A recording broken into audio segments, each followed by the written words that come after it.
When the Democrats are saying, hey, we're just going to let everybody in. I am not necessarily in favor of like mass deportations of all illegal immigrants now that they're here. Look at Europe. Europe has imported huge populations of people who hate them. Yeah. That doesn't make sense. Every week, we are in a new location. But if the content sucks, it sucks anyway. Oh, you ready? Yeah, just keep them rolling. Yep. Hello, Mason. Hello, William. Welcome to episode 9 of Approach the Bench. We're really pumped for this one. It feels like it's been a while since I've seen you. Yeah, it's been a long time because you were in New York and New Jersey. In Princeton, yeah. I was in Hawaii over Thanksgiving. It sounds so much better to say Princeton than New Jersey. It does. Well, New Jersey is a horrible place, and I often forget that Princeton is there. Yeah, but maybe I know. Princeton's a horrible place too. Honestly, New Jersey's getting better because a lot of like the kind of bougier New Yorkers are all moving out there, and so it's getting more high end. Yeah. Just in Is that some a good areas, thing? not all of them. Sounds like you're in favor of gentrification. I am in favor of Oh, gentrification. okay, good. So Me too. Don't, don't be too loud don't about mix that. it up, everyone. No, but you know, they say distance makes the heart grow fonder, and I feel much fonder to you now than when I left. I was, left in a flurry of anger and frustration, and I came back with a sense of peace and love. No, see, it was kind of like taking a break in a relationship where you're testing out whether or not you actually want to be with that person. Sure. And I discovered that when I was away, I suddenly felt tranquil and at peace and Yeah. calm. So maybe there's something there that I should be reading into, but It's probably law school more than will, don't you think? maybe. But I'm too obsessed with getting views and clicks. Well, we'll so- talk about that, won't we? So Yeah, I'm not we'll going to talk say about no that. and establish a healthier relationship with you because of that. No, Right. no. Anyway, though, this episode, we're talking about some very non-controversial stuff. As usual. We're starting off with, can Christians support deportations? Yeah. After that, we're going to talk a little bit about whether or not Christians can be influencers, whether or not we can do this kind of thing, play As the we algorithm are. game. Yes, Yeah, as we're yes. trying to do. And then lastly, we're going to talk about demonology. Great. Which is a very, again, a very out there topic, but I'm sure people will appreciate. I'm a little worried about talking about it where we are, which is a great transition. We're in Mount Auburn Cemetery, which is a beautiful cemetery here in Cambridge, Massachusetts. In kind of the heart of Cambridge is this little enclave, very amazing as you can see behind us. It's about 19th century, a lot of famous people buried here. One of them, Mason's favorite, is Joseph Story. And yeah, when we say cemetery, you might be thinking of just, headstones lined up. It's not like that at all. There's huge mausoleums and churches and chapels. It's beautiful. It's a great spot to come walk around and maybe to go on a first date, which we'll talk about later. Not a bad idea, maybe. Yeah.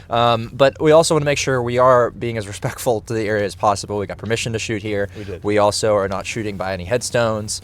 As you can see there, it's just a pond behind us. Yep. So we want to make sure we're respectful at least. Yeah, absolutely. And then we're going to talk about demons. Yeah. And so that's going to be interesting to Gonna be discuss.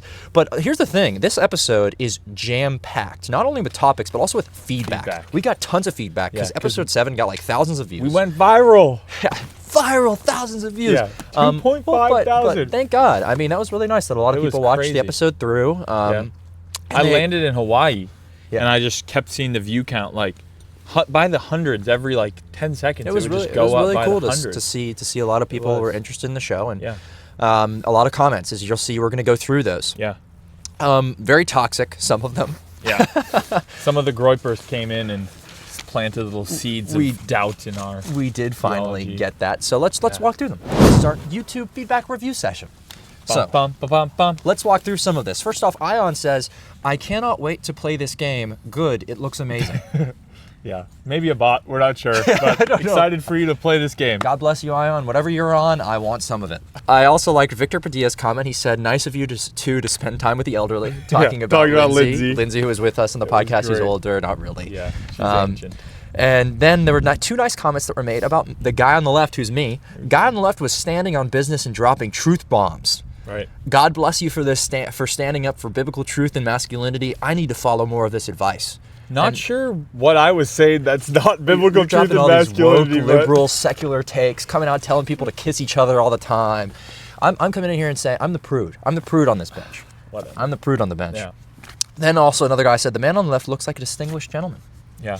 And that sweet? I also got a comment offline that said he looks like an incel. So, Well, it's for you to prudish. decide. Wait, what was it? Distinguished. Prudish gentleman. Prudish or gentleman or incel. incel. You can kind of blend those. Inside of you, there are two wolves. Yeah. it's kind of like which one's gonna win out. Yeah. And then I can't say these guys' names. Some other guy said, "Never said anything that women have to change, just that men have to work harder. What was I even expecting?" Because this was talking about what was wrong with men. Sounds like a groiper. yeah. I mean, even the name, which we're not going to read off. Yeah. It's that was a different name. That's another one that's later. But no, this guy, I think he's just saying, he's expressing the frustration that most men have when they are kind of grappling with all the issues we're facing in the world. A lot of our issues are caused by other people. That's true. We didn't say that's not the case. No, just that you can only control yourself. Exactly. And your response to it. Like, it doesn't mean that you're not facing real problems, which I think we acknowledged, but that the correct response is to look within, not without. And anytime you look without, you kind of imbue this victimhood mentality. That's going to lead you nowhere. Yeah, and honestly, I think that this guy he probably didn't listen for long enough. Yeah. But even if he did, God bless you. We're praying for you. And honestly, keep listening, and maybe we'll change your mind. Hopefully. Yeah. Or not, but you can hate watch. That's always an option. Yeah, we love that. Then Samless just said, we need national divorce, which... What does that even mean? Maybe he meant national divorce reform? I don't know.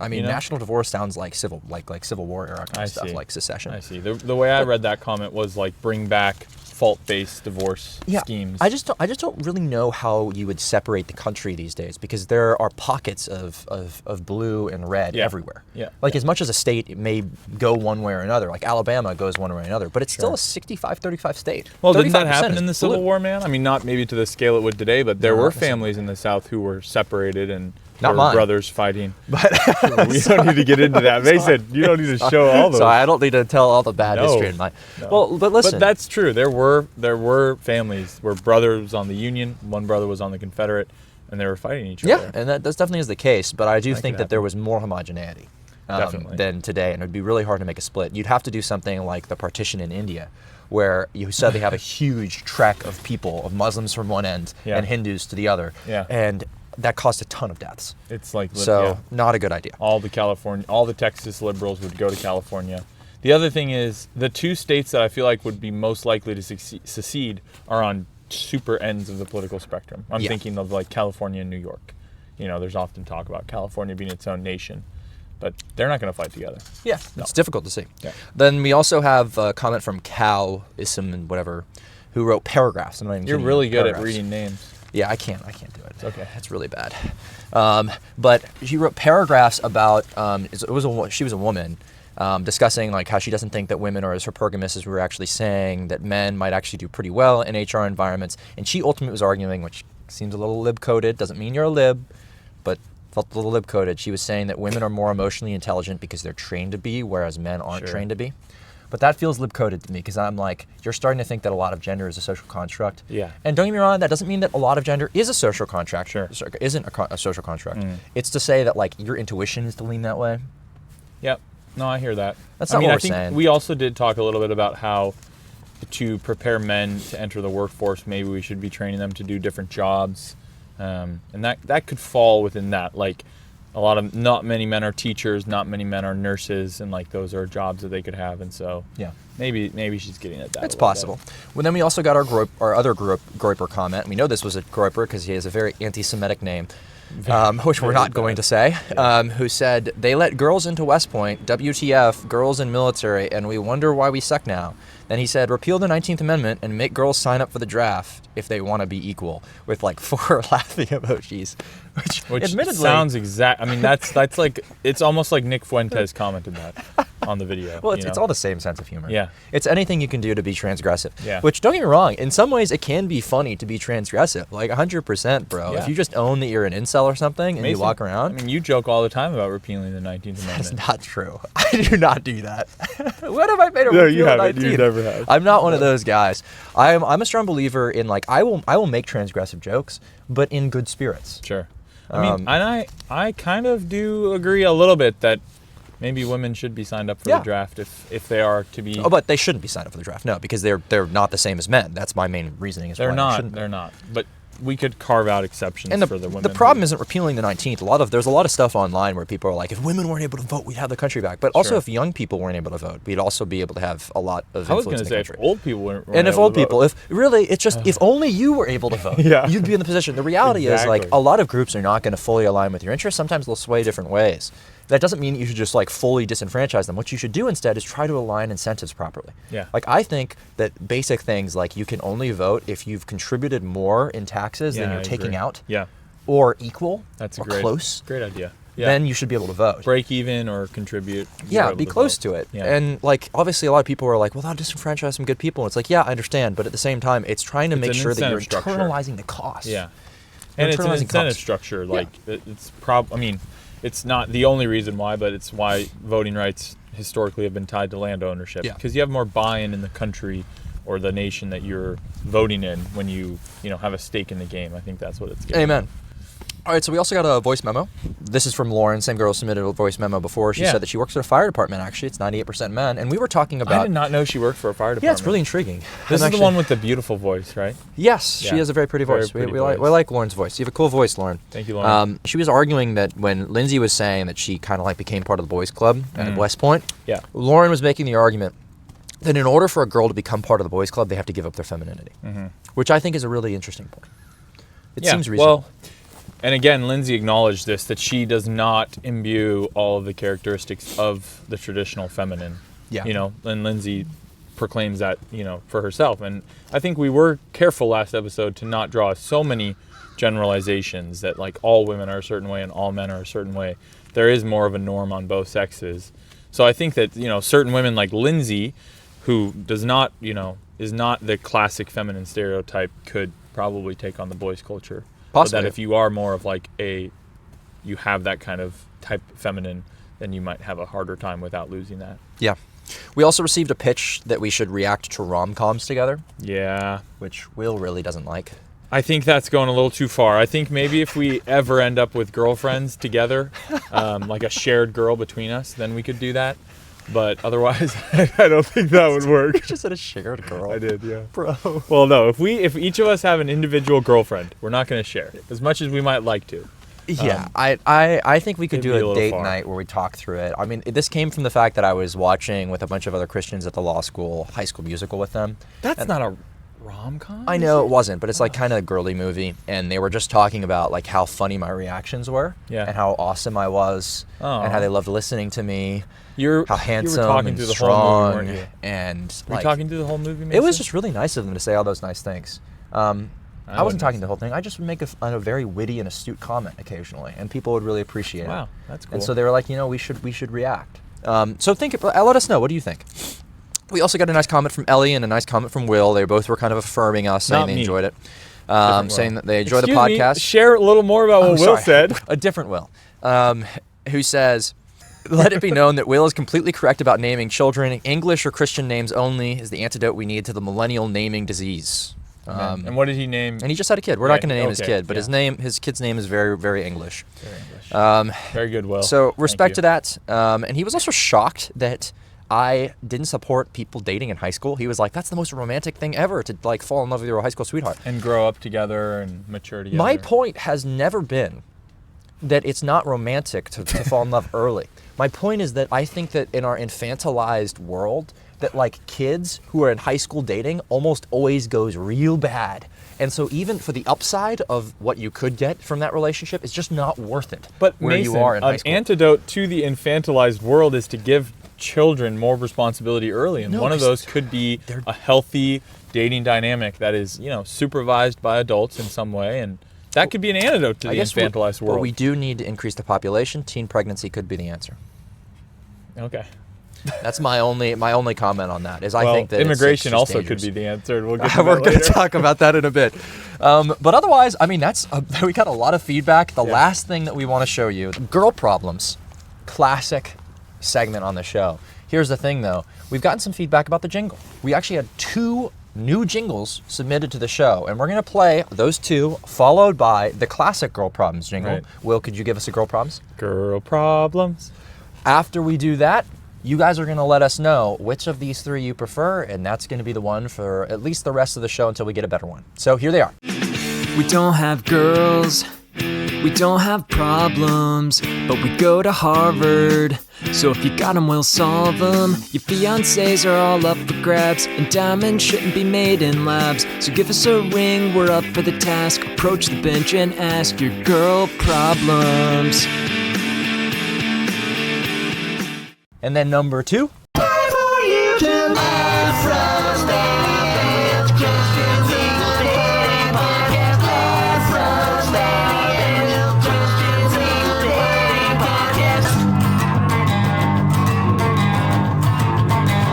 And then, of course, the original. Girl problems.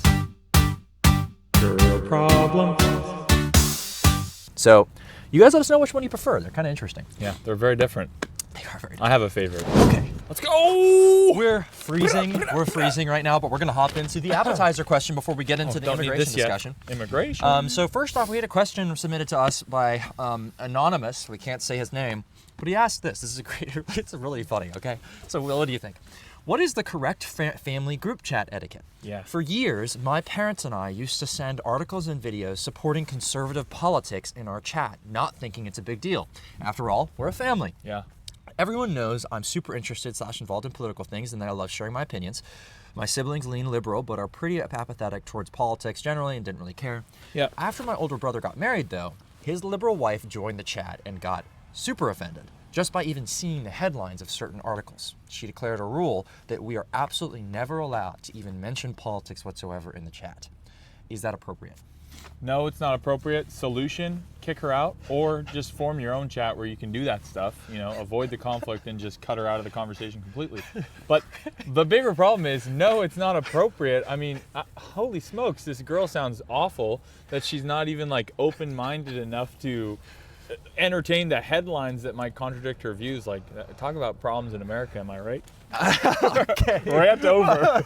Well, the guy who was saying that we didn't talk badly about women enough. Yeah. Well, there's our. Oh, No, I'm just joking. It could be a man too. There are some. It could be snowflake anybody. men out It's there, not just but- the man-woman thing. Gosh. No, I completely agree. It's not appropriate. I'm She's sorry. like the guest in the household. Yes. Okay, listen. When you marry it's into the a same family, thing when we talked about if you're having sex and you go to your parents' house, you abide by their rules. No sex. yeah. Okay, sex before marriage, through your meaning. Yeah. Okay. No. Okay, whatever. I don't care. But my point is that it's not appropriate to be the guest in this household. You've joined the family. You're the in-law. Yeah. And now you're creating. You could talk with the people and say, hey, like I don't know. What would you think about like us not doing as much politics? I'm okay. I'm Yeah. okay. I realize I'm just in this. I'm just not going to pay attention to them. I don't have to read the Yeah. headlines. I don't have to participate in the conversation. That like doesn't make sense as a family. Like, I think you should be mindful of the other people. Maybe that you shouldn't try to trigger them. Like I if you're don't trying to think rage bait, so. that's different. But they're not trying to rage bait. They're just doing what they've always done, which Yeah. is share the truth. No, they also they probably have family discussions about it. Yeah. And It so- probably creates healthy dialogue. Yeah, and as long as, but maybe I guess what this woman is trying to say is that she's not capable of healthy dialogue. that's what I was saying earlier. Yeah. And she's so if she's not, then sensitive. maybe that's something she needs to fix in herself. I think absolutely. Rather than like trying to force a rule on a family that you've joined that's making you uncomfortable, like look within yourself and say, why am I uncomfortable with this? And is there anything I can do about this other than just essentially cancel culture? Or maybe she's kind of like an alcoholic and she has a problem with alcohol, and the alcohol is the headlines of conservative politics. Okay. And maybe because she has those problems, you don't want to necessarily, while she's recovering, keep sending them that way. Maybe you should try to Are you flex. saying she drinks alcohol because of No, conservatives? no. Alcohol in I'm front of saying a her formal- problem is how she responds to all this stuff. That's her problem. Just like how the alcoholic responds to alcohol by drinking too much, she's responding to the conservative headlines by overreacting. Okay. And maybe she needs a little bit of help from you, in the sense of like, you guys can work this out. You don't stop sending conservative politics, but you Yeah. also expect you allow her to send her liberal politics. that headlines could if be she an wants. appropriate response too. Yeah, like someone sends a, I don't know, Daily Wire headline and she responds with MSNBC, and then you guys read both articles and talk through them. Yeah. But that doesn't sound like what's happening here. No, it Mason. doesn't. I mean, No. regardless, I think she needs to toughen up. This is one of the few allowable instances in the Bible for divorce. If a wife joins a family and brings in an outside viewpoint and tries to cancel your family's viewpoint, That's true. Paul says you can. I think divorce. that's another. No, we shouldn't make light of divorce. Definitely, that's not the answer here. But Don't do that. I do feel for your sibling a little bit. Yeah. God bless you guys. Let us know how it goes. I hope that things trying to change. Yeah. Okay, let's jump into the actual Let's discussion. do it! Woo! So excited. So immigration. I got my own notes for this. No, this. I thought you. Oh, you have your own notes for the immigration Well, section. I just have a few. Okay, so some very baseline kind of background on why we're talking about this. Unless you have your head in the sand, okay, like it's physically Which might be a impossible. Like- appropriate response to what's going on. This is like the people in Australia. There was a poll recently of like, what are your opinions on Donald Trump? And like 20% of them were positive, almost 80% were negative, Yeah. and then like 2% just said, don't know who that is. Donald Trump. Don't know who that is. Oh, It was that's like, amazing. It was like the sunshine face, you know, like Yeah. what? How do you? Oh, yeah, I like, don't know who your Donald life- Trump is, you're, mate. You're not affected by politics at all. That must be You a don't care. very nice life. Imagine Very those funny. guys are like in Western Australia. And So if you don't know the that. background on the immigration stuff, that's basically you. So good for you. Maybe you should skip this and not watch, because frankly, you might be happier. But so basically what's happened is the Biden administration let like 20 million illegal immigrants into the country. Yeah. And it's important that we start with that fact, because I think a lot of our liberal friends are stuck in the moment. They're presentists. So they're looking around and they're like, why are we being so mean to people? It's like we had things we could do about this. For 4 years straight, we had laws on the books that you Sure. could have done so many things to help abate that, but you didn't. You let it all go. All this happened. You have millions upon millions upon millions of people keep flooding into the country. Some stats will tell you they let in 10 to 11 million people. It could be upwards of 20 million illegal immigrants into the country. Okay, that has a massive impact on the country generally, but it also is a violation of the fundamental promise between our leadership and the citizenry that's here. And so when we're looking out and we're seeing all of these people who have flooded into the country, and now the response is, what do you do about it? When the other side, when the Democrats are saying, hey, we're just going to let everybody in, what do we as conservatives do? Is it morally justified, even deeper as Christians, for us to say, we're going to respond by doing what the Trump administration is doing, Sure. and that is deporting as many people as possible Yeah. who violated those rules? There's a lot at play here, and I think we're going to dive into a little bit of a more like broader discussion on immigration generally. But in terms of your question, I think now the priority should be, yes, we've let them all in. I am not necessarily in favor of like mass deportations of all illegal immigrants now that they're here, right? About 25% of the immigrant population in the country is illegal, and of that group, a very small percentage, while still a large number, are like criminals or gang members or people who've committed like serious violent offenses. I think the Trump administration's response and like a viable Christian response, as in terms of like providing for the whole nation, is to focus on the criminals first, and probably at this point allow the illegals who are here and actually like contributing to society to stay. So, okay, I'm going to make an argument in opposition to this. Okay, yeah, go for it. And again, we're framing this from a Christian perspective. So, basic values that we want to have underlying this: a value of human life. Okay, Yeah. Meaning I think you have to value the human person and their existence. So we want to further their lives, and that Yeah. also means quality of life too. Yeah. It means caring for them. It means being kind and considerate of their needs. Now, just really quickly to interrupt you, I think a distinction needs to be made between is illegal immigration good versus what do we do with the illegal immigrants who are here. There's multiple. There's Yeah. multiple like parts of this debate. This is the reason why it descends into such degeneracy online. It's because it's impossible to be able to nuance things in this day and age. But let me say We're this. going to try. We're going to try. So my argument in opposition to what you just said about giving amnesty. For the longest time, I was a strong believer in amnesty. Okay, and my reasoning for being a strong believer in amnesty is because of the pain of the process of deporting. Okay. I completely agree with people when they say, like, there are due process violations that may happen here, and these are human beings that come from families. You have your abuelas and abuelitas, and they're wonderful people. They're It's a great nice accent. people. I can't Yeah. say all this stuff, but like they're really great and awesome individuals often. Not everyone, obviously, but like if you actually look at a lot of the numbers in terms of like they're working hard, they're actually not subtracting as much from our welfare programs as some people would say. In some blue states, it's definitely the case that there's a lot of drag. Yeah. But like a lot of them are localized. not committing as many crimes as U.S.-born populations. Like there's a lot of good within these communities. I'm not saying that there isn't. And I would actually want for people, because I love immigration generally, I think this country is built on immigration, if we can assimilate into American values. My thing is not that I don't care for them. I care for them deeply. My thing is that I don't trust the other side entirely. Okay. That's the only reason. I do not think it's sustainable for the country to have another wave of 20 million illegal immigrants in the country. Yeah. I don't think that that as a pattern for a nation is something that's going to allow for us, especially with our welfare programs as they are. Because as much as there's not too much abuse right now, the fact that they still go onto it in many of these places, and you see this in New York, hotel prices have skyrocketed because there's a mandatory housing provision. There's a right to housing, and they're filling up all the different hotels with illegal immigrants. Yeah. And because of that causes everybody else to have to pay a ton more. Yeah. And there's all of these other effects on the economy, especially for people who are like eating for like minimum wage jobs, or they're going to face more pressure because of these waves of immigration. And there's a way to actually handle this in such a way of like, yes, there are jobs that need to be filled. Everybody will recognize that. But you should have a process, a system that allows for, and as of right now, the legal process provides for about 1 to 1.2 million legal immigrants in the country each year. That's a lot of people already. And that's a good number. I'm happy with that. But that's a legal process. Sure. You can't have a citizenry that doesn't trust, that cannot trust their elites to actually defend them and their rights and the process of the way that you become an American citizen. Whatever, there's 2 reasons I think that Democrats allow it. One, I think that they think that they have a moral obligation to allow people in, which is wrong.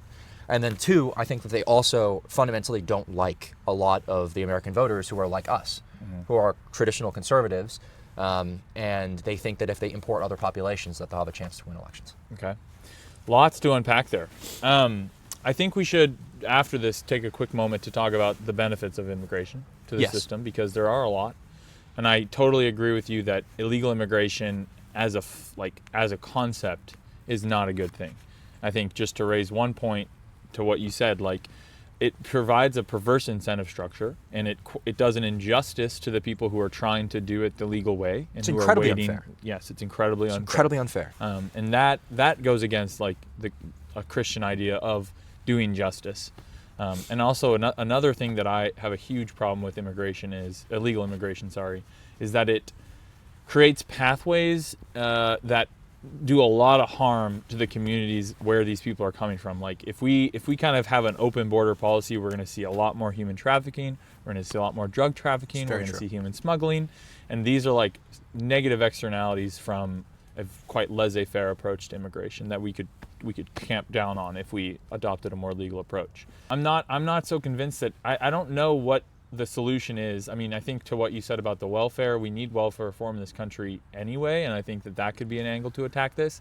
I don't necessarily understand if we crack down on the illegals that are here right now, what would even prevent a Democrat from undoing that in the future or just opening the borders again? Like how is a crackdown versus amnesty going to make a difference there? It's not. That's the point, though, is that amnesty rewards them too much. That's like literally the only point. It's like their goal was to bring in a whole wave of kind people. of the Biden administration. Yeah, it rewards that behavior of screwing over your local populace, because that's really what's happening. I'm sorry, like, don't get me wrong. I love But we're not immigration, really screwing but over you the can local vote population. but that's not what people have voted for or supported as Americans. We have not supported that way into the country. Correct. And they're opening floodgates to people, and it's a civilizational question. But This is what I most say. of the These people who are civilizations. coming It's in, raison d'etat. It's like most of the people who are coming in, like 98% of people who came in, say that their primary reason was to work. It's economic reasons. They are contributing. Like, while the number of criminals who came here illegally is quite large, in the hundreds of thousands, maybe like 200,000. That's a relatively small number compared to the whole population. I agree, but I think that we're operating on different assumptions here. My point is to say that I think this is a civilizational question, meaning, like, I fundamentally believe that what has made America great is that we have shared values. Yes. Okay? We have shared values. I think that there's a process that we bring in people and we help expose them to our values and we assimilate them into our communities. Yes. I think it's really hard to do that when you have the floodgates massively open and you have 20 million people coming in every 4 years. I think it's almost essentially impossible. Yes, it is. And not just that, Because assimilation, as you found, it takes 1 to 2 generations. It takes to generations to assimilate. happen, and on top of that, too, you need a culture that'll push it. And Democrats aren't going to push assimilation. They think it's an evil thing. They'll hear me say assimilation, and they'll be like, "You're stripping them of their culture and their identity." I'm like, "No, you freaking kidding me?" I love that we have all of this, like the syncretism in America of different cultures who come here. Yeah. But you've got to fundamentally believe in the game we're playing. You've got to believe in civilization. If you don't And believe those in the who civic came here republic, illegally don't believe. no, in I'm not saying that civilization. fully. I'm saying that I think it's really hard to vet that. If you play the game by the rules, which is not coming here illegally, then at least I can trust you to come here and want to play it right. And it also allows me to vet you well as a citizen to make sure that you'd want to be a citizen here too. Like, our country exists. At the end of the day, civilization exists on a fundamental promise. A promise but that we all are sharing in, that we are going to abide and trust each other by certain rules instead of kill each other. Yes. And what you end up with when people are completely violating them and there's no consequences to their actions is you end up with the sort of populism that you've seen in the country already. With all of this like morose stuff we see online, we see Nick Fuentes all this stuff. I honestly blame a lot of this on a lack of social trust in the institutions. Because the institutions are doing this. They're not following through on their rules. Okay. So would it be fair to say that you're saying that the deportation of illegals, like all illegals right now, is a necessary evil in order to kind of affect the institutional change that you want to see? Yes, in terms of enforcing the law? I don't think it's something that should be celebrated. I don't think that we should, I think that the TikTok videos that are posted, like celebrating people crying and weeping, I think that's just red meat for the base, and I don't think that that it's Christian. I think that's uniquely immoral as Christians to celebrate things that I think are really celebrate other people's pain in that way, when these people aren't necessarily like, they're not monsters. They've broken a rule and they are facing the penalty for that rule. Okay. But that doesn't mean that we have to dance on their graves. There's a very big difference between those two things. It's so tough because there are a lot of illegal people who came here illegally, who've been here many years. Maybe they've, like abuelas who came here and had kids and have like contributed. I don't know why, and I don't know that there's a good answer to distinguishing between deporting them and deporting someone who came here under the Biden administration. Like, that would be an ideal solution, I think, but it's probably impossible to effect. I think that the stickiness of staying longer makes it harder as a moral point for us to want to deport people, because it feels like there's a reliance interest. There's deeper reliance interests in sticking around here. You probably have family, you have all your economic interests here. You may have even assimilated into the country. Exactly. But again, this is my point, is that like I am not a fundamentally anti-amnesty kind of person. I've been my entire life. It's been the thing that I am most. It's not always been. I've been called a liberal hack for standing by this. Like, for sure. Well, it's not a liberal hack to be pro-amnesty. Like, yes, it's a Republican It thing. does. Well, it was back. Used to Reagan be, did amnesty, stuff like that. But like, it was built on trust of the other side. We knew that if we were going to get immigration reform, it would come at a compromise of us saying, hey, we're not going to begin this huge operation of deporting people. In exchange, what we will do is we're going to have very clear processes for how we do everything. But this is what I'm saying to tell all my Democrat friends right now who are listening to this and are like completely just astonished that I could in any way as a Christian support what's happening in the country. And my answer to you is, if you guys would play by the rules, just consistently, like, tell me for a moment that you think that we should actually lock down the border and not have millions upon millions of people flowing across it illegally. Tell me you don't want that, and that you'd actually follow through it, and you'd hold your officials to account. Then I could actually work with you, and we could have a deal. We could follow these things differently. But if you can't trust the other side, the only thing you can do in response is play unilaterally, which is what we're doing. That's what the deportations are. They're playing unilaterally. Sure. It's saying, if you're not going to abide by these rules, we're going to make sure that there is a clear disincentive to break them. Or the next time a Republican comes in office, you're going to leave. Yeah, and you're going to leave. Exactly. It creates a disincentive to the populations who are like, I'm going to uproot my family from Mexico and move into the country, only to 3 years later get booted back out by the next administration. They have a disincentive. There's their answer. That's fine. I mean, if that's the reality that we're living in, which it probably is, that's fine. I think that a broader point is that, Trump is not helping Republicans win elections through how ICE is conducting itself. Because it's distasteful. Everybody knows super it's distasteful. But that's the point. But I know, but you're saying that the reason they should do it is because we don't trust the other side, but it's almost like, can you see the feedback loop here? Yeah, of course. We're going to do it, and then Democrats are going to come in, and they're going to undo everything, and then we're going to do it again, and then, I think the broader conversation should be around, Why do we prefer legal immigration to illegal immigration? Why can we grant amnesty to some of the illegal immigrants who are here, who are contributing, who are doing good work that a lot of Americans are not willing to do? And yeah, we have to work on this issue from both sides, and maybe that's not happening right now, and that's your point. Fundamentally, my point is that the other side has given up on the most important aspects of the immigration process in the United States, which is that there is an internalizing of the risk of immigration. Meaning, when you show up here, you don't have access to all of our welfare programs and all of our benefits and everything else. That's not there anymore. They fully believe that they should give all of our benefits away to the world. Second, they also don't even believe in the concept of citizens like citizenship being a bar to participate in governance in the first place. Like, they're not having voter ID laws, all these other things. They're taking down the guardrails to allow for non-citizens to be able to participate in our democratic processes. That really diminishes trust. And third, and really like the biggest one above all else, is that they fundamentally disagree with the most important aspect of the American immigration process. That's assimilation. That's why I keep saying this over and over again. I will hammer this drum. Like, we cannot work with a group of people who fundamentally want to import others and then tell them hate the country like we hate the country. That doesn't make sense. Why would we want to look at Europe? Europe has imported huge populations of people who hate them. That doesn't make sense. You owe nothing to them. You owe nothing to them as a nation. As Christians, there's a different question here. As Christians, we're called to try to evangelize to them as the best we can, all these other things. But that doesn't mean that we have to sacrifice our countries like lambs for the slaughter out there, opening ourselves up because we don't care to stand up against what might actually be a real threat to our way of life. Like, that does matter. You as Christians are called to defend the innocent. The innocent include those within your country. So like, I think it's a miscalculus here where people are saying that, like, even this concept of assimilation, to me, assimilation is like evangelism. Assimilation is like, oh, hey, America is a good place. It's not, you can't have Cinco de Mayo, or you can't go worship at your place of worship. Like, that's not in any way what assimilation means.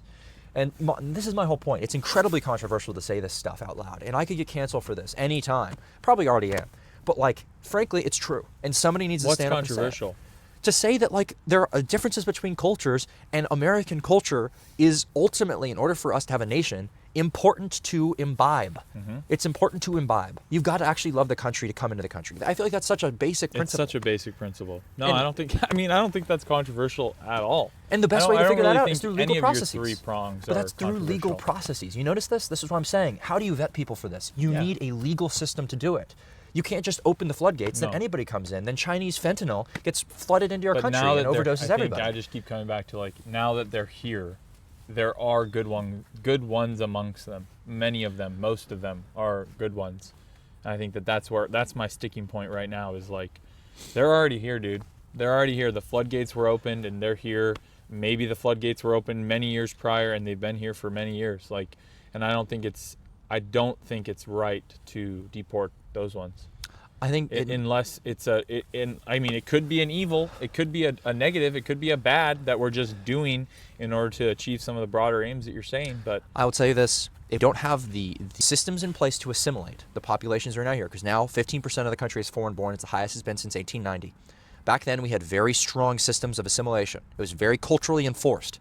You have to have a system in place, and just because it's distasteful to fix a mistake that has been made in the past, a purposeful mistake, by the way, that will likely continue to happen. We can't just be like the Europeans. We sit with the Europeans. I was talking with a European very recently, and we're talking about how, like, Europe is losing so much of its democratic identity. Don't misplace what I'm saying. I'm saying democratic identity because it's brought in a lot of people who fundamentally do not believe in its system of governance. And like, I'm like, what are you going to do about it? I was asking this guy, so what are you going to do about it? He's like, well, that's just the case. It's like, because what you have to do is stuff like deport. And nobody wants to do it because it's distasteful. But you know what's going to happen that's really distasteful? When those people fully take over systems of power? Much worse things. And that's the reason why we can't just think short-term. That's why I'm frustrated with my Christian friends. They're only thinking immediately. They're thinking about the person directly in front of them who's crying and weeping, and that's horrible and sad.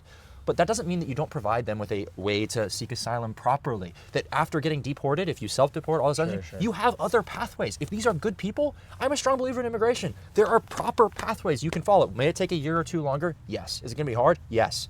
But that's how you enter the country. And we can't have the cost of allowing people to violate that process. That's my whole argument. Sorry, I ranted for too long. What? Really quick after that rant, to bring us down to maybe a level of practicality that I see. I mean, I understand why ICE is targeting everyone broadly. I think it's practically maybe the only way. It's very easy. It achieves quick political wins. I think it is doing a lot of harm to the Republican Party, though, broadly, and I think we're going to see this in the midterms. We've already seen it play out in some smaller elections. I think definitely an easy path, and one that like should be the priority, is just getting rid of the bad immigrants, the 100,000, 200,000 that are in this country illegally who are doing harm to the country. I think that's like the closest thing we can get to an ideal first step, rather than what we're doing right now, which is doing a lot of harm, like I already said.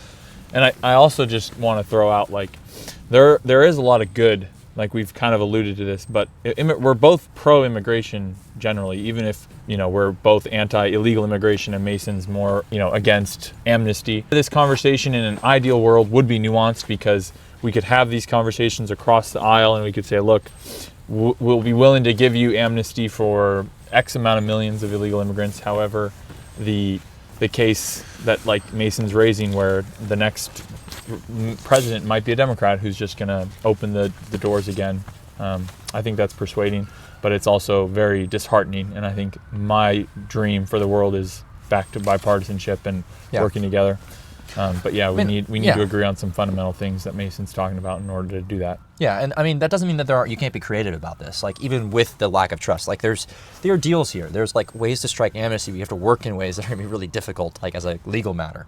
Meaning like, hey, we let you stay in the country, but you no longer can access any of these welfare programs. You can't use any of these benefits. The problem is that's not really how these are written or how our laws allow things to operate. Because it's federal. I mean, it's federalized. There's like equal protection clause claims where it's really difficult. This is the reason why people's number one concern with the way that the amnesty stuff is happening, the deportation stuff is happening, is with due process concerns. There are due process claims. But the problem with that is, like, how do you enforce deportation law? Yeah. If the other side is just going to let in 20 million people, and then you've got to give due process to everybody. Yeah. It basically makes it impossible. It's an impossible gambit. I don't really understand why we have to give due process to illegal immigrants. Well, personally. it's because there are good questions to be asked. Especially, imagine if you were in their place, you would want to make sure that there is like a proper system. Yeah, I just mean that I think what baffles non-lawyers is these people broke a law to come here. Like, why are we bending over backwards to give them all of our legal rights when they broke the legal system to get here? Yeah, I think that's. The due process is just making sure that they did in fact break that rule. Well, right? that they aren't like American citizens. It goes beyond born in America. That they also don't have legitimate asylum claims, right? Yep. Those are the things that we're trying to figure out. Well, and that's baseline. But I think just like the reason that ICE is going after maybe even like the non-criminals is because of the criminal justice system, like taking so long to actually prove, like, yes, these guys should go and they are bad people. It's pretty badly done. It's like, it's easier to take the 19-year-old college student and get her out of the country because she's not going to put up a big of a fight. And it shows you that this is what I'm saying. I think fundamentally the actual thing that immigration demonstrates, the point that it proves, is that our institutions have fatal flaws right now. Whether it be the elites who are running them and the fact that we can't trust people to work through these questions like we used to back in the day, or if it's the fact that like we have all of these issues with how the criminal justice system is super slow. Mm-hmm. You can afford due process rights, but the issue is you need people running all of these things. You need judges who are adjudicating cases super quickly. You need ICE agents. You need attorneys. You need all of this stuff, and there's just not enough people and resources to abide by all of the checks. And so it makes it very difficult. And so it's easier for the other side to just say, oh, we're just not going to enforce the law. And, oh, you slipped through the gates? Well, you're off into the country. And then as soon as they're there, there's all of these requirements around how to get things out.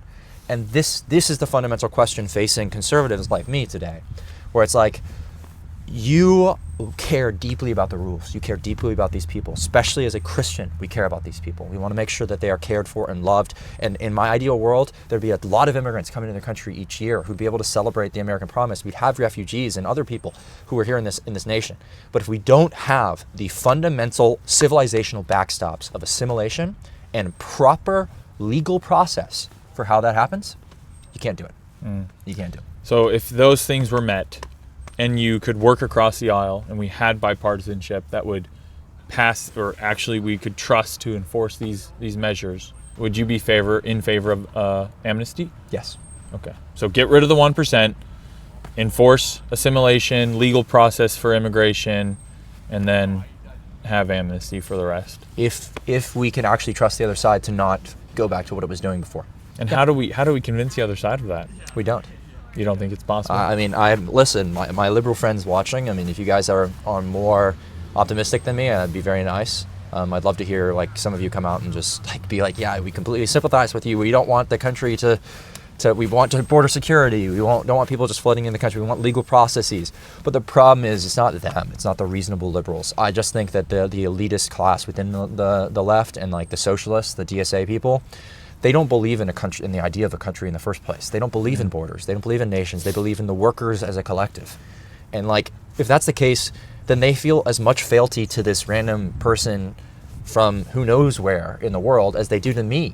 And Sure. my point is like, there is something unique about citizenship, and that we should actually respect that as a nation. Yeah. Maybe a podcast topic for the future then would be tackling socialists and Marxism Yeah, we're head going to on. talk. Well, We could look at that as the root for why a lot of the Democratic Party is in favor of mass immigration without. we can definitely discuss it more. Obviously, please let us know what you think. I rambled a lot here. I'll probably try to cut some of my stuff I hope down. so. Sorry. My goodness. Sorry. No, it's all good.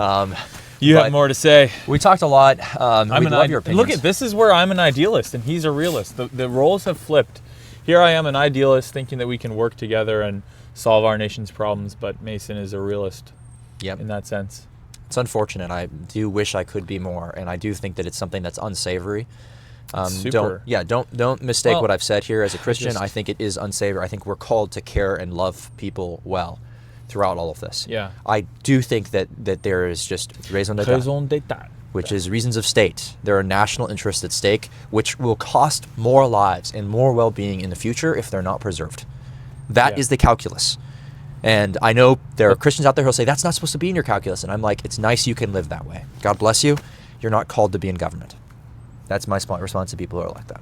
I'm sorry. Sure. Yeah. I mean, and I think the biggest question I'm leaving this with is that feedback loop that I brought up, which is going to happen. Yeah. We're going to have a Democratic president next, probably. We're just gonna, maybe. Maybe. Okay. There's going to be Democrats who are elected in the wake of this, deportation exercise, debacle, whatever you want to call it. And they're going to try to undo everything that's been done. And then a Republican's going to come in. And I'm just discouraged by that feedback loop. And I hope that eventually people on both sides would wake up to that and then want to work together again. Yeah. But definitely, I think, Mason, your point that it needs to come from the left in their rhetoric about immigration, that's definitely true. I think the only cause for this is looking at the way that it's been handled in the past and that it's probably going to be handled in the future. And so hopefully Democrats can get on board with some of the things we've been talking about. But if not, I think we're going to be stuck in this feedback loop for a while. Amen, we are. All right. I'd let you speak multiple times. No, you did not. I asked you what you thought. And I spoke. And then you went on to speak for 5 minutes. Sorry. We could cut it down a little bit. Okay. All right, so now we're going to do a brief interlude. Brief interlude. I'm going to present a Wait, date let me idea. warm my toes. Okay, well, I'm going to present a date idea to you. Okay, as you're warming I your can't toes. feel these. I can't feel my toes either. By the way, it's super, super cold. One date idea, two Will at a time, and he's going to tell me whether or not it's a good date, thumbs up, bad date, thumbs down. Okay, first one. Am I nonverbal? You shouldn't be, because the people can't hear us. It's a podcast. Oh, yeah. So, okay, ready? Yeah, ready. A really pretty cemetery. Good date. This spot, That's really awesome. nice. It's kind of Have pretty. you tried to do a date here? It's on my bucket list. If there I are any actually women, did any a date women here. interested in this. I did a date here. Pretty cool. Well, we've done it. Would you guys find it romantic? I think it's romantic. It's a little bit sobering. First date, probably weird to ask somebody. Can you kiss them in the cemetery? Kissing in the cemetery is only if you're in a committed relationship. No. Oh Yes, dear. yes, only Okay, committed fine. relationship. You're in a committed relationship. You've brought them here I don't on a think date. you shouldn't make out in the cemetery. Yeah, I think making out is tough. I think you can Because you kiss might in roll certain around places. on a No, gravestone, stop. whatever. Okay, that's disrespectful. No. That is disrespectful. That's my point. Don't do that, but you could have a smooch. Yeah, I think That's fine. just a basic. I think smooch. it's a beautiful symbol of bringing life from death. It's a resurrection, you're like, these people once lived, these people once kissed, these people once had lives, and you're honoring their legacy by imbuing that into their Yeah. death. Okay, interesting. Yeah. Next one, a tour of Harvard Law School.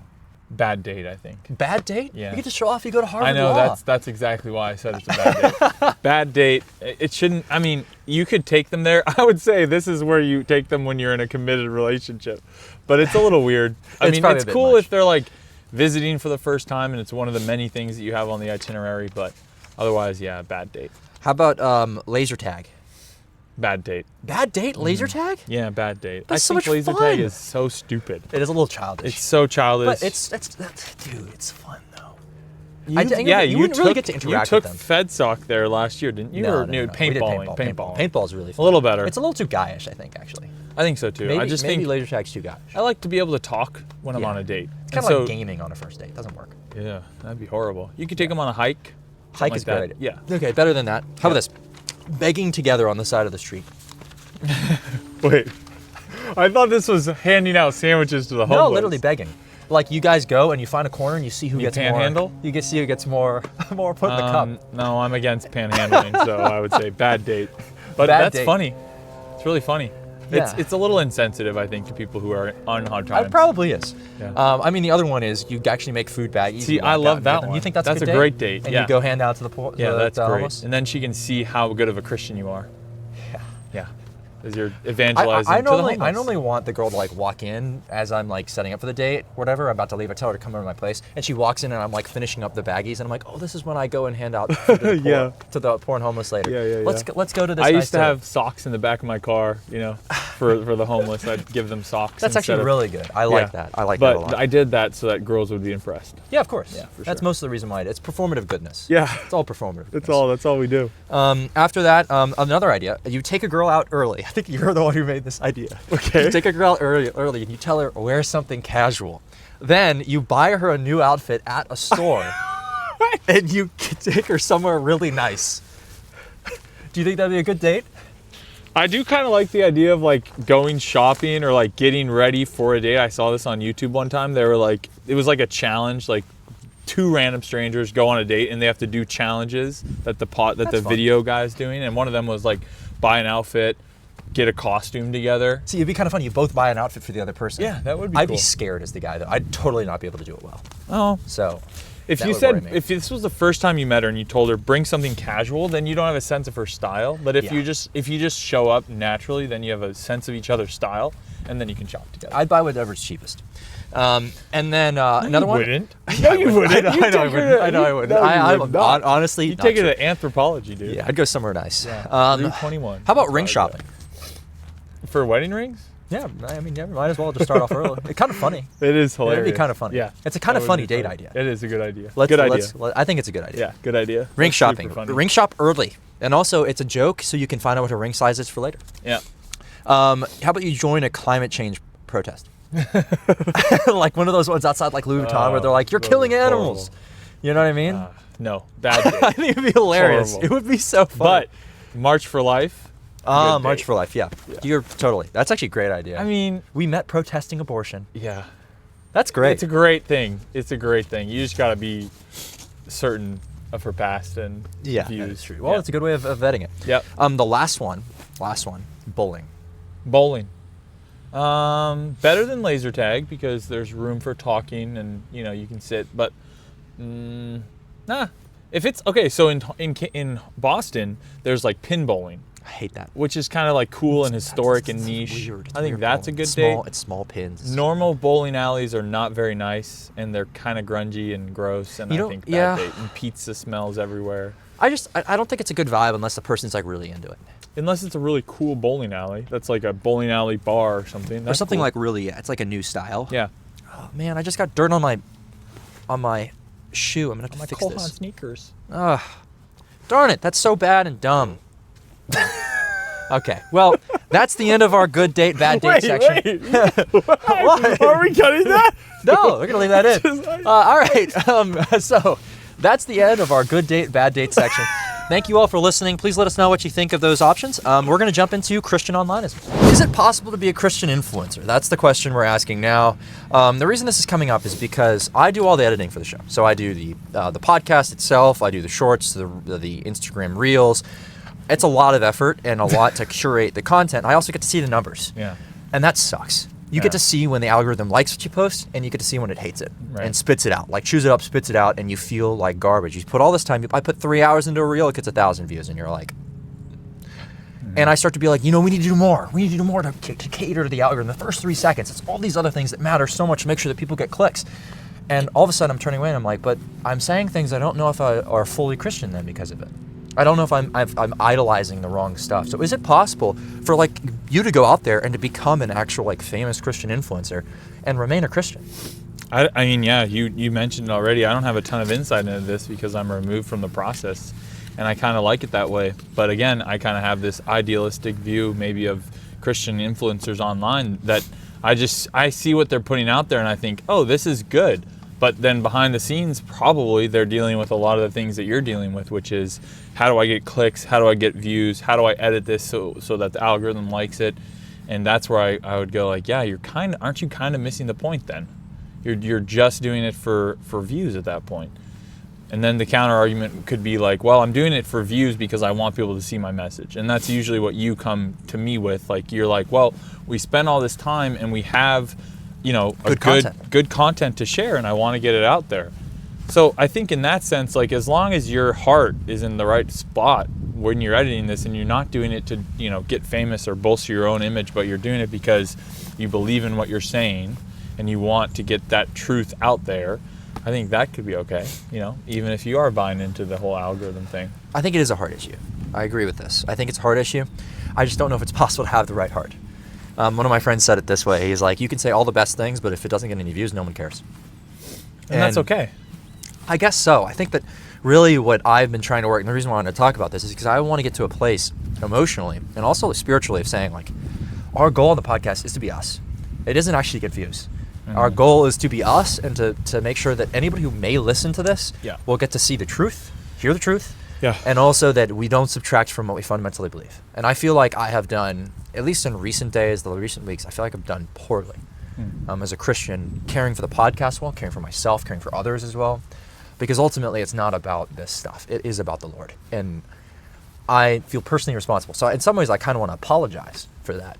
Maybe not. I don't know if I owe apologies necessarily to anybody who's like watching or anything. Maybe sometimes watching because like maybe our content could be better.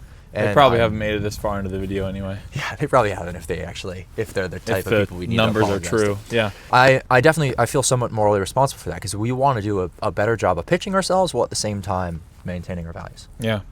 And it is hard to do. I mean, when that video with Lindsay blew up, I mean, that is kind of appealing and it makes you kind of go, well, why did the next video only get 600 views? That kind of sucks. Yeah. So you're always going to be chasing the next thing. Chasing it.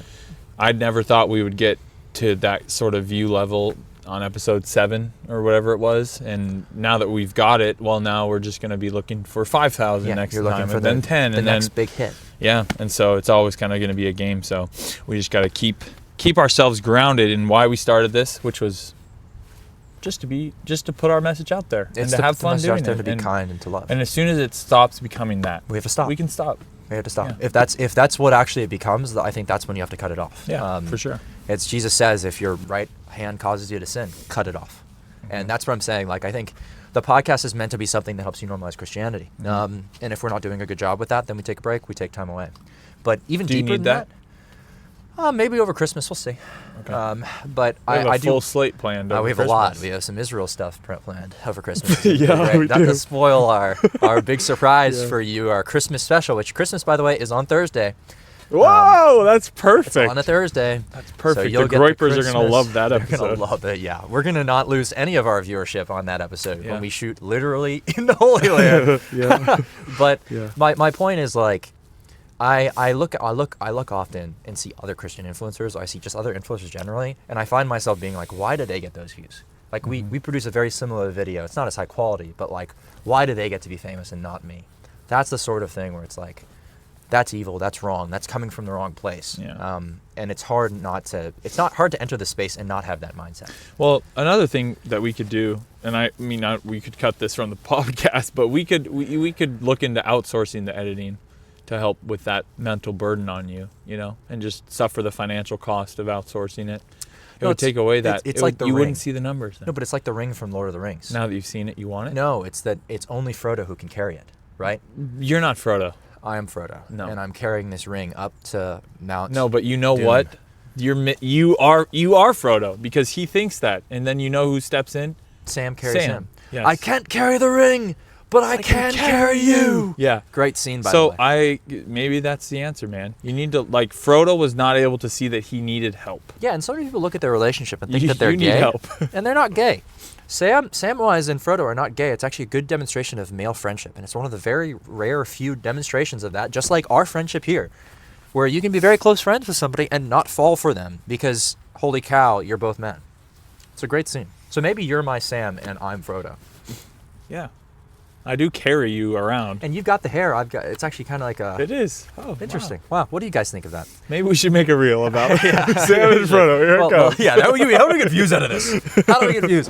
Demons and angels. Welcome to the segment we've all been waiting for. We're going to talk in a spooky voice the whole time. The entire time. We live in a culture that believes in mindfulness, manifesting, energies, astrology, but many Christians are embarrassed to talk about angels and demons. We believe in them.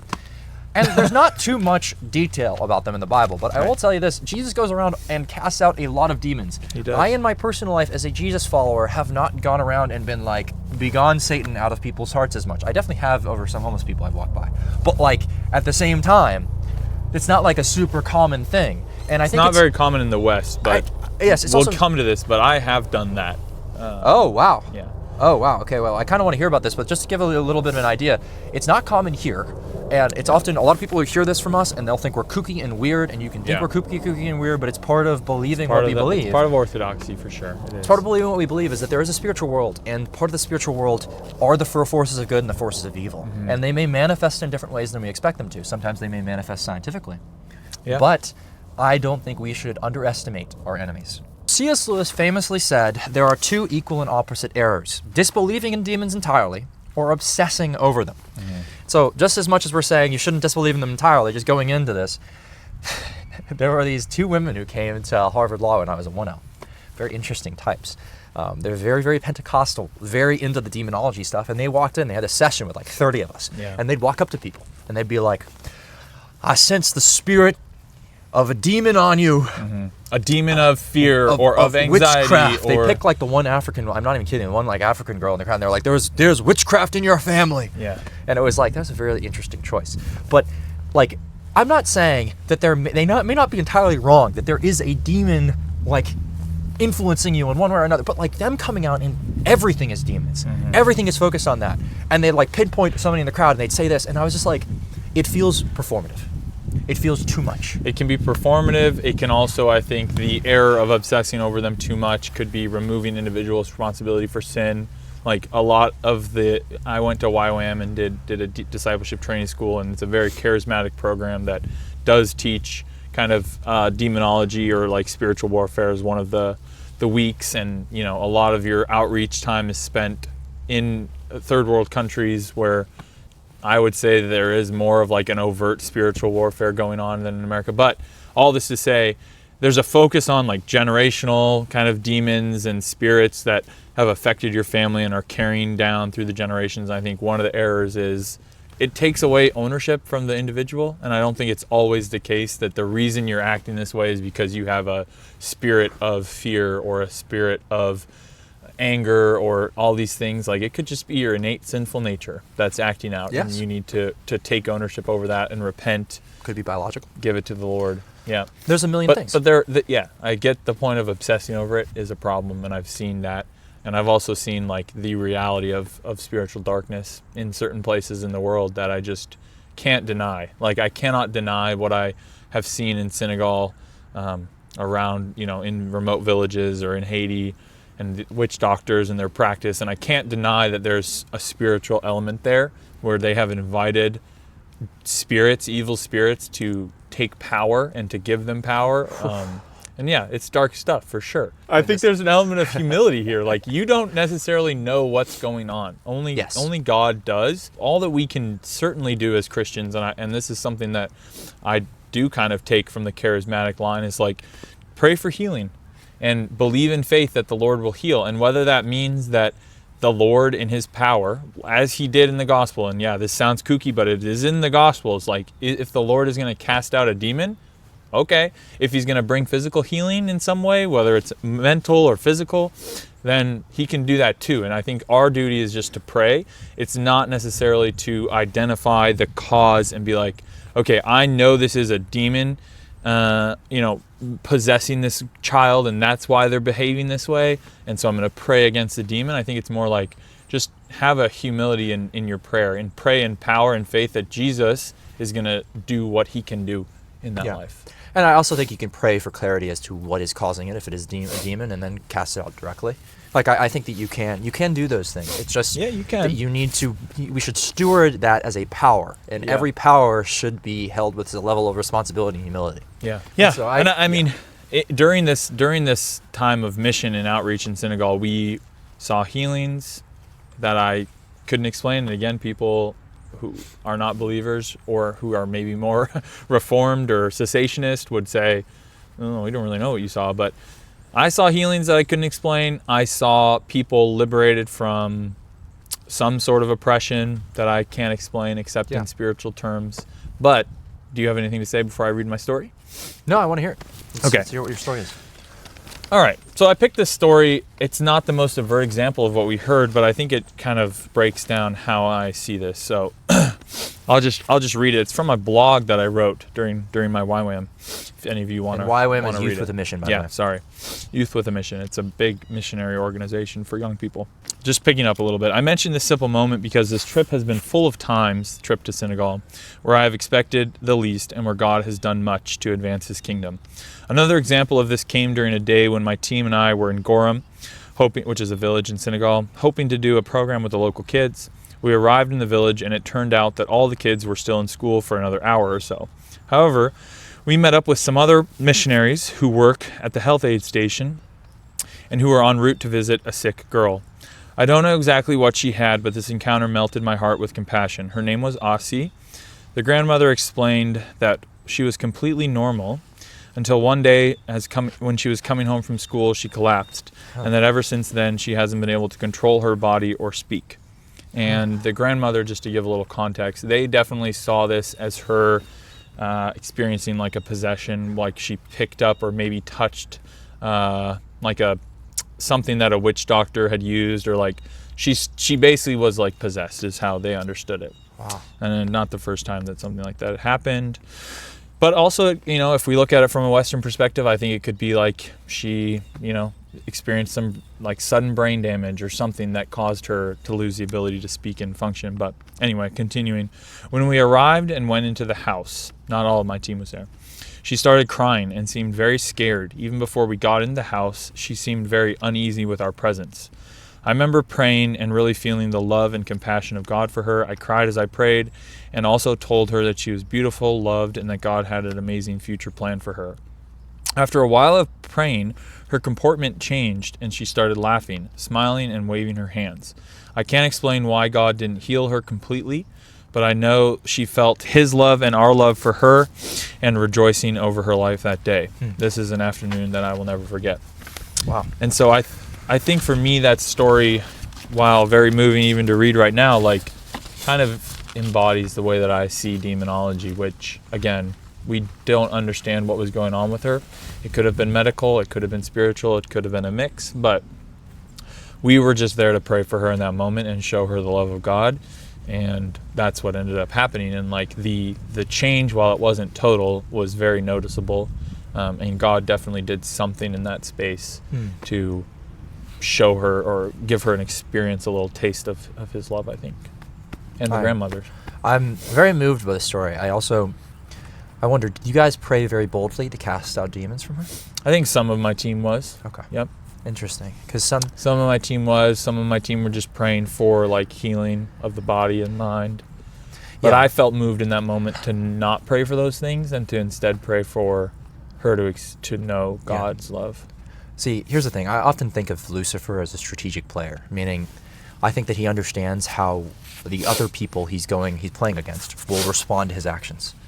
And so in the West, where there was a Christian culture en masse, his strategy was to recede into the background. Yeah.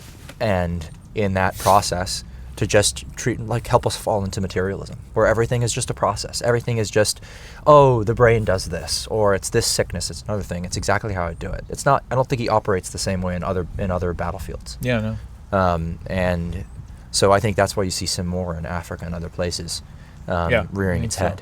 I think so, for sure. And I think that's probably why, in my view and experience, there's more physical healings and miracles done. Like the stories that the missionaries there, or the Senegal people who are Christians would tell us of the signs and wonders that they were seeing and like experiencing, and that how that helped them break people away from either like the tribal religions or from Islam to Christianity. I think like you're saying, it's just a different battle. Yeah, and I do think that we do see it here in the United States. I think that a lot of the mental illness we attribute to homeless people and others, I think a lot of it is demon possession. And I've thought about that. I can feel the darkness in them. And it's scary. It's scary because I care deeply for people, and I know that Jesus would walk up and he'd cast out demons, and I don't. So I wonder, like, I don't think I'm just supposed to walk up to some random homeless person on the side of the street and do that. But at the same time, like, why not? I think you can always ask to pray for them. Exactly. And just, I mean, nothing is wrong with praying, Lord, you know what is afflicting this person, and I ask you in your name to heal them. I've asked, and I offered to pray for a guy who walked by one time, and because he asked for food, and I was like, I normally don't give stuff out, but I'd happily pray for you. And he said, sure. And so I prayed for him, and then I said goodbye, and it felt very empty. Because I suddenly realized, like, I do have the ability also, like, even if he doesn't really need the food, why not just get it for him? Why not do it as an extra kindness, an extra step? If it opens the door. If it opens the door for a conversation. Yeah. Maybe you can cast out a demon. You never know. Anyway, let us know what you all think. It's a very intense topic, I know. It's our favorite time of the week, everybody. Here we are, segment Girl Problems. You want to do it? Girl problems. Your fiancés are all up for grabs, and diamonds shouldn't be made in labs. So give us a ring, we're up for the task. Approach the bench and ask your girl problems. I can't do it. I really can't do it that well. I mean, that's if we end up using that as the jingle. Okay, so we've got 4 questions to go through. They're all a lot of feedback in this episode, so let's go through each of these questions. Ready? I'm ready. All right, first one is from a friend. I randomly met this girl. I love you. Well, she asked about that. She said, when should you say I love you to your significant other? When should you say it, man? It's a tough question, because here's the thing. I don't know where your stance is on it, but I, in my first relationship, said it after 3 months of dating. 2 months of dating. Just 2 months. That's a pretty reasonable time. Well, it was kind of funny. I walked we kept trying to find a place that was secluded together. We were walking all over our campus, trying to find a place, another spot. And finally, at the very end of it, we were laying in this back corner of this room, trying to You were laying down together? No, we were not really. Mason. It wasn't like a bed. 4 on the floor, dude. No, I know. It was kind of violating the rules. But it was just trying to find some level of privacy together, right? Yeah. And I turned around and I was like, I love you. I'm a big believer in, if you feel it, say it. Don't hold it in. If you feel it, kiss her. Say it. Just kiss her. Just go out there. I'm the one who's supposed to be feeling, but I'm against this. I'm against that view because you're diminishing. Why are you getting so aggressive? Because you're diminishing the view. You're diminishing love when you just throw it out. You should hold it in a little bit. I mean, it's kind of like shaking up a soda can. Listen, man. Okay. The reason I trust my feelings so much is because I'm a good person. No, but here's the thing. I do kind of believe that. What? Listen. If you are in a good spot in life with the Lord, mentally, physically, then you can kind of trust your instincts to a degree. Like, if you're walking with the Lord in diligence and righteousness, then why not just kiss her if you're feeling it? You're not gonna do any harm, and why not just say you love her if you're feeling it?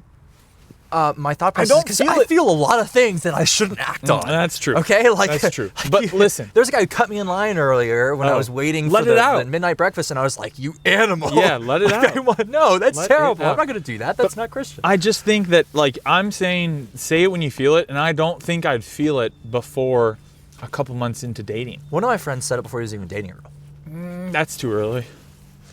I would say that man's feelings are out of whack. Yeah, that's what I'm saying. You should be a little bit mindful. Don't just throw yourself out there. But don't have yourself in a box, I have to wait No, to say this. there are no hard rules. It's only when you guys are sufficiently close. Yet again, this is the same for the kissing rule. This is abiding by this kissing rule. Kissing and I love yous are different. I know they're different, but I'm saying that there's an aspect of like closeness emotionally that you should be feeling to the person, and it should also be mutual. Don't like just throw yourself out there and be like, I love you on the first date, because that's one, like, neurotic. That's something wrong with you. Yeah. Maybe I should clarify my kissing thing too. Like, it's not that you have to kiss after the first date.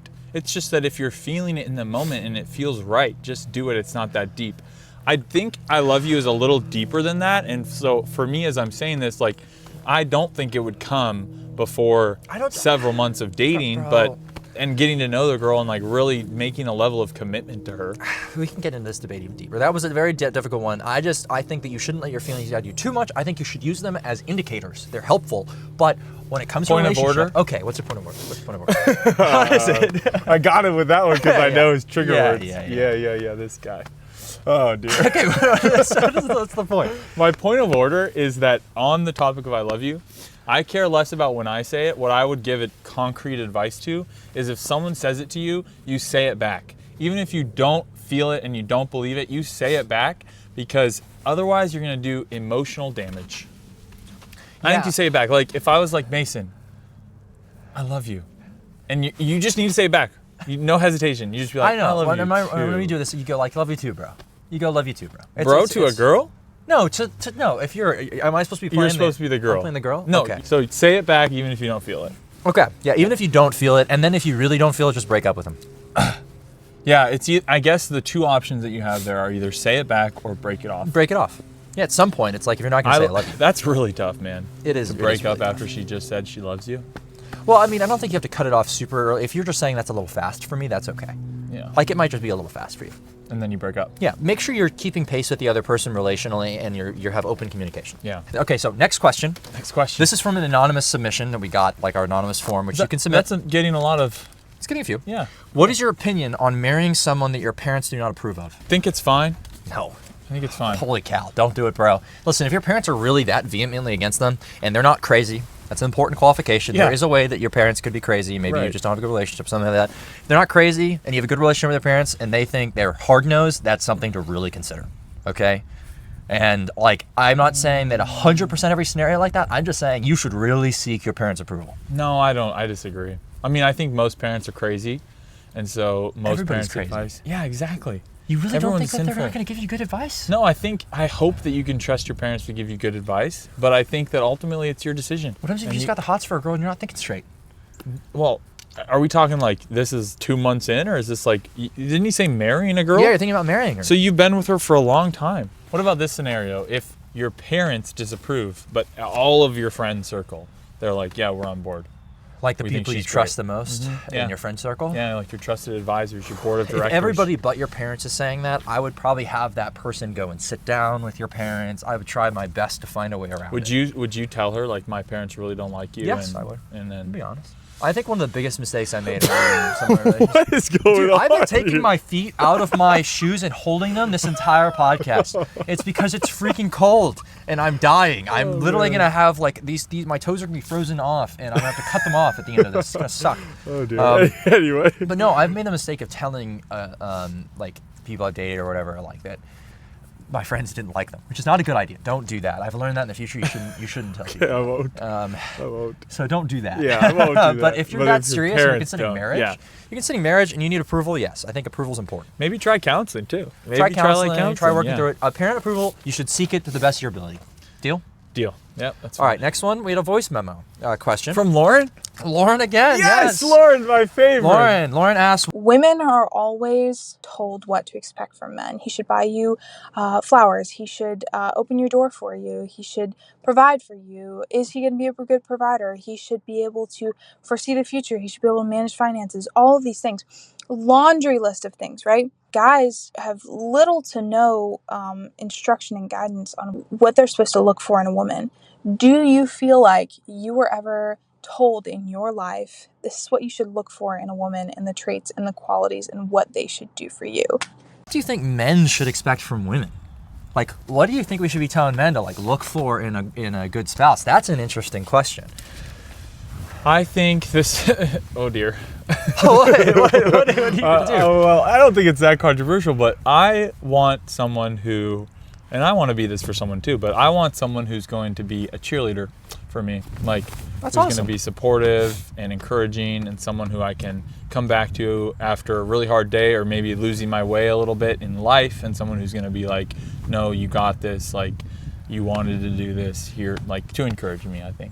Yeah. A cheerleader. I think that's a good trait. I mean, I've made throughout my course of like the past 5-6 years, my mom would have everyone in our family make top 10 trait lists of their spouse that they're looking for. So And then I've you updated try it, to become those. and I've updated it. I've also created a list of who I need to be, because I realize when you meet that perfect girl out there, you suddenly are better like, be the wait a perfect moment, guy. I am Yeah. not anywhere near the kind of man that God needs me to be, Right. or I would need to be be Right. able to be worthy Yeah. for that kind of girl. But almost always, number one thing, girls should be encouraged. Women, I mean, there's the aspect of this where it's like there's men-specific things that they're trying to say. Like, you should find a guy with like a good job and all this other stuff, whatever they're trying to. I'm not saying you shouldn't find a girl with a good job, but like that's often the push that she's talking about with the expectations for women. I'd say expectations for men. I think you should find a girl who likes you and supports you, just like you're saying with cheerleading stuff. I think that's very important. I think you need to find a girl who is mature, so she can't be in dandelion fantasy princess world still, right? And that doesn't mean that you can't be her knight in shining armor, right? Yeah. It does mean though that there's an aspect to some women where they're very like just like with guys, this will happen too, where they haven't gotten to that point of making their own beds and actually understanding how the world works in one way or another. Like, so maybe actually getting out in the real world and having somebody who's working a job, doing all those things. Yeah, are someone who has important traits. experience, life experience. I think you should want a woman who wants to have children. I think you should look for a woman who wants to have children. I think it's a very feminine trait, and it's very like either adopting or through natural birth. Like one of the things, because it's like there's just something wrong when people Natural talk to birth them. means like doing it without any sort of painkiller or in a hospital usually. No, oh yes, I don't mean it that Not way. necessarily that specific, but that having would be children. a pro. That would be a big pro. I mean having children. Yeah. And so, like, I think that's important. I'd also say in my list, there's like a number of things: intelligence, complementing your interests, being athletic. Yeah, you and said you want adventurous. an athlete, right? Well, I don't not necessarily athletic, but like somebody who's adventurous and wants to go do things. I was gonna add adventurous in there, and then I'll also add tough, resilient. I think someone who is gonna be okay. Like if you guys are dirt poor, struggling, like someone who's gonna stick by you with that. Someone who's just tough. Like I really want someone who's mentally tough and gonna stick by me no matter what we're going through. And somebody who believes in you, right? That's really it. The cheerleading stuff, it's really somebody who like is going to root for you and try to bring out the best in you. And that may mean they challenge you. Yeah. And I think some of the complaints that I do hear from men who are like really disenchanted with women these days is that like they expect so much of us. They expect perfection, and like they're not willing to be by my side while we're getting there. And I think that's loyalty and just, I think, I would just say toughness, like someone who's going to stick with you. Strength. Amen. I agree. That's the one thing my dad told me, actually. He's obviously had more advice than that when it comes to women, but like the one thing. The one time that he's ever like sat down and been like, Mason, if you're going to marry somebody, you need to marry this kind of person. He said, you need to marry somebody who's strong. Because Laneys are hardy people. They're independent-minded. All of us are going to go out and do crazy things. You just need a woman who's going to be there with you. Just grabbing your toes. I'm not even kidding you. I cannot feel them. Like they're literally like bricks of ice. It's crazy. I'm actually genuinely worried. Mason's okay. clearly not spent time in the field in Germany in the snow when your boots are soaked and your feet are cold for days on end. I am not battle hardened like William here. Okay, so last question. Last question. This is from honestly my favorite viewer of the podcast, the person who's put in more hours watching us talk than anyone else, me. Is it worth it for me, Mason Laney, a Christian man, to approach random pretty girls on the street and ask them out? Were you doing this in New York? Is that where this came from? I just thought about it. I ran into this girl at Abercrombie & Fitch. Yeah. ANF. Anna? You got her name? ANF. No, ANF. Oh, ANF. Who was gorgeous. She was working there. She was gorgeous, and she was helping me find clothes, and I was like, should I ask her out?